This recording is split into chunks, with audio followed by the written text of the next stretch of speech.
name is Ekũĩrwo.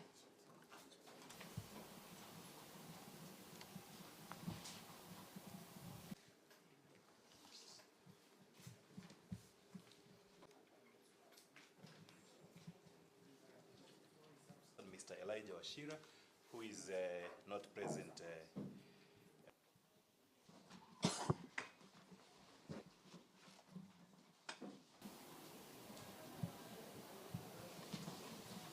So the fourth accused person to appear before the court for purposes of plea taking on 11th of November this year, when the prosecution will also confirm supply of documents and witness statements to the defense.